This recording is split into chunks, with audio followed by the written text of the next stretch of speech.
Well, first of all, thanks for taking the time. Of course. I love the film. Congratulations on the film. I Oh, thought it was good. fantastic. Great. Um, so I want to ask you now, with any documentary, there's naturally a narrative. In this case, it was Mickey's story told chronologically, but you had a through line with the new Mickey and Minute short being produced. I'm curious, was that short film being produced in conjunction with the documentary, or was the documentary being made in support of the film? What was the connection there? Yeah, it's interesting. I'm with you. Without that happening, as much as I love the historical aspect of Mickey, it was so nice to have something in present day to watch being made, because I think it reverberated back to the past, when you see Eric with that pencil, and Mark and Randy. But it kind of came naturally out of a conversation with Eric of, hey, listen, as long as we're doing this film, why aren't we doing some Mickey animation, which sort of blossomed and grew as they got hold of it and, walked through that door. And so it was just so much fun that was one of my favorite things, I think, from making the film, was just hanging out with them any day where I got to just sit there and ask him Mickey questions, which, kind of simultaneously was like, as I was I feel like with documentaries, you're sort of getting a master's degree in each subject that you do, if you do it right. Sure. And, as I was kind of learning, my professor in a way was Eric, so we would schedule this time while he was working on it. And it was, so what's the difference? I was watching the other day with the technical, like you could ask him anything and he would have not only the answer, but an answer that would point to why it was important, how it played into Mickey, some information you didn't know. So it's like that Mickey short, besides being wonderful and such a great example of hand-drawn animation, is to me sort of what kind of my sort of a line through the making of the film, just because I got to hang out with somebody who's so fun and knowledgeable. And I always felt like the tip of Eric's pencil was as kind of close as I would get to Mickey, so I would try and hang out there a lot and see what It's happened. remarkable to see. I mean, I at one point in my life, I was going to school to be an animator, and watching the old school hand drawn techniques, I realized, first of all, there's no way I could have I'd been to the level they're at. But I think it's nice to see for younger audiences to be able to see the process, because it's not it's not common anymore. Yeah, not only not common, but it's almost a magic trick. Randy, you see there, could flip at speed. Like he could flip at 24 frames. Like 4 or 5 minutes, like 4 at a time, he was flipping. Yeah. And it was like, so not only is it just visually like, incredible, but yeah, I think for kids, I've shown my daughter the film, and that was one of the parts she really responded to. In terms of creativity, it's always great to have examples of things that are not easy. I feel like a lot of times with creativity, you see it as, in situations like this, like the movie is over. Oh, it was so easy, whatever. It's like the creativity is not like that. I don't find, it's a process. And, it was nice to see even somebody like Eric, who's at the top of his game. It was as much about trying every day and using your eraser as it was using your, the other side of your pencil. And so, I found that to be interesting, because I like, as a viewer, stories about creativity that are about the struggle as much as it is about the success of it, Now, I've always said documentaries are more of an editor's medium, and having an editing background, did that help with the process of making the film, or was it a hindrance? Did it kind of pigeonhole you to a vision that a documentary filmmaker might otherwise be, have to stay focused on? In terms of my editorial background? Right, yeah. Yeah. No, I mean, I think it always helps. I always feel like documentary directors are either sort of shooting head or editing head. And I'm obviously never going to be anything but editing head. Right. If I'm out there shooting, I find myself getting just enough to do the shot, sometimes. But, I think especially for a story like this, where there's 100 years of history, and you're really trying to thread this needle for 90 minutes, I felt like editorial mind kind of was a benefit, Sure. because you you don't have the time to cover everything. So it's, what are you going to cover? That kind of situation. So, I always am at my heart, even though I'm a director, I'm always, wherever I am, I'm thinking editorially. Sure. So yeah, I think it helped. I guess you'd have to ask other people, but I always think it helped. Yeah. Now this was produced for Disney, yet I was surprised at how much time was spent on some of the flaws with Mickey, with his lack of personality. I was stripped away at one point, which I've been saying for years. And also even the mishandling of the copyright lawsuits. I thought it was interesting. I kind of wasn't expecting that level of transparency. I was just wondering, were you given stipulations as far as how much of that you could cover and how much you couldn't? Not really. I mean, obviously, this is the rules of engagement here are, it's Mickey, it's for Disney. Like, this is not an independent documentary. But within that, I think for Morgan Neville, who produced it, and myself, it was always like, hey, we love this as long as we can be honest. I always found it interesting as a character that there were things that just sort of weren't talked about. That incident on the daycare center where they're making them take it off walls. It's just, right. Clearly he's lost. And that's kind of when I grew up with Mickey. So to me, Mickey was always this wonderful, joyful thing, but it also had this weird area that was not only really gray, but no one talked about it. And so for us, it was an opportunity to be like, well, let's just talk about it, Right. And it's, for me, as making the documentary, it's much more interesting that a joyful portrait that's honest, I mean, that was always sort of our directive. So it was never, other than the fact that that was kind of our first pitch to them, was like, here's what we want to cover.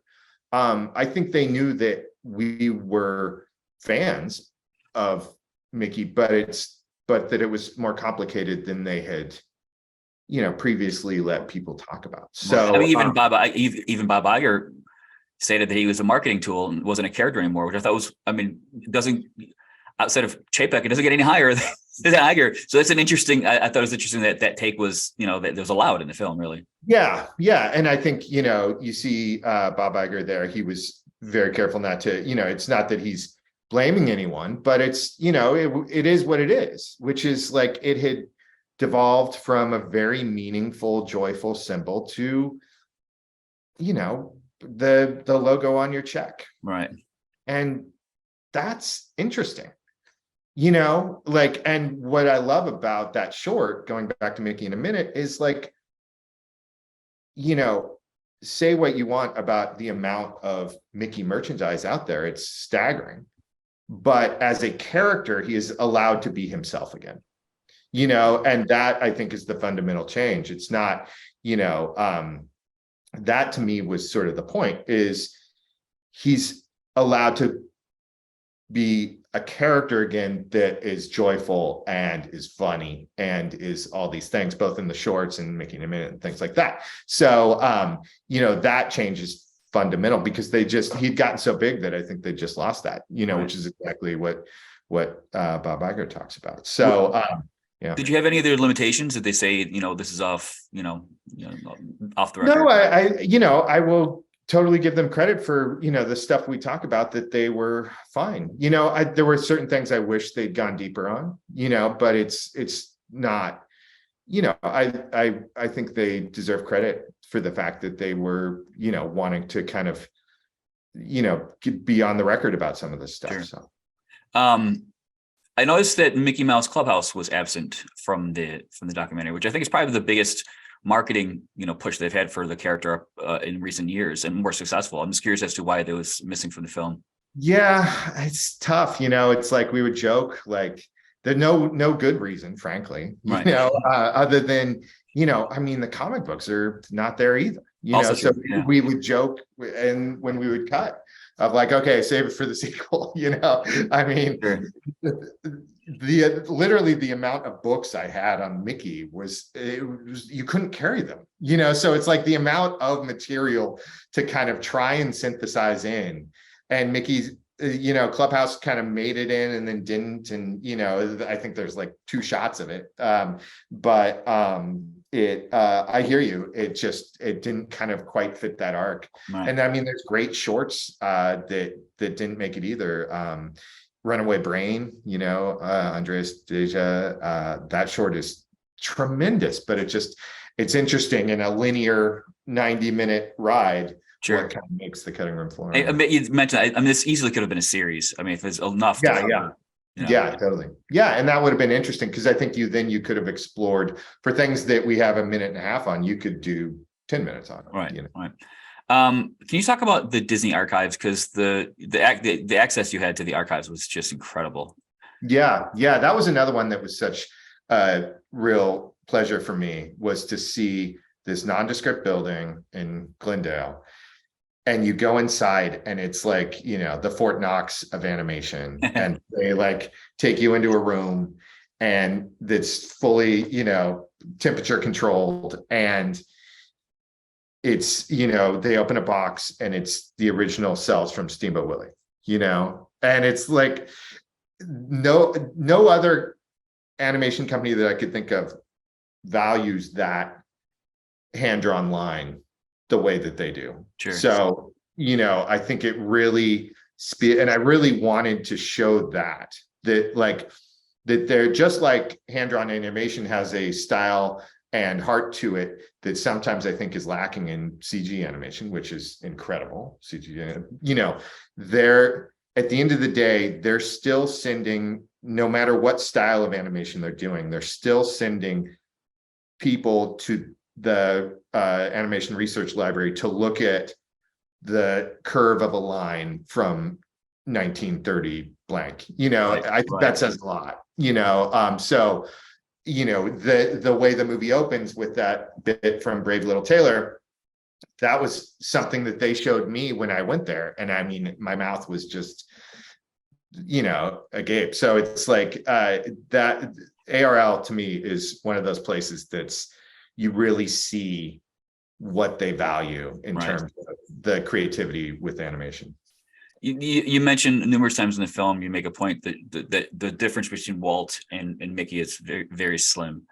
How hard was there a conscious decision how heavy to lean into that? I mean, this easily could have just transitioned to a Walt documentary, really. Yeah. Where do you draw the line as far as focusing on Mickey? I mean, I think it was important to point out their initial kind of bond, and that things get complicated once they sort of separate.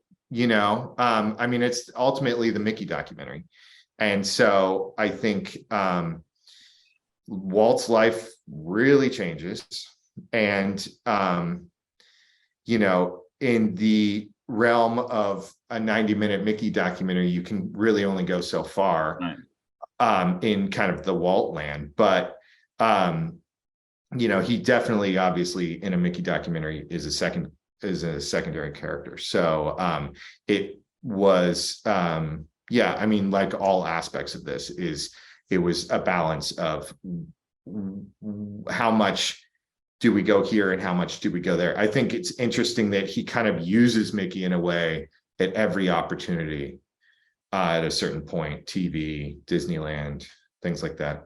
I also think that it's interesting that simultaneously after Walt dies, the counterculture kind of takes Mickey and sort of turns him on in a weird way, and he becomes this other thing, and those two kind of things are tied. So yeah, definitely, just like anything, it's like, what's your major and what's your minor? Which is your biggest takeaway from making the film?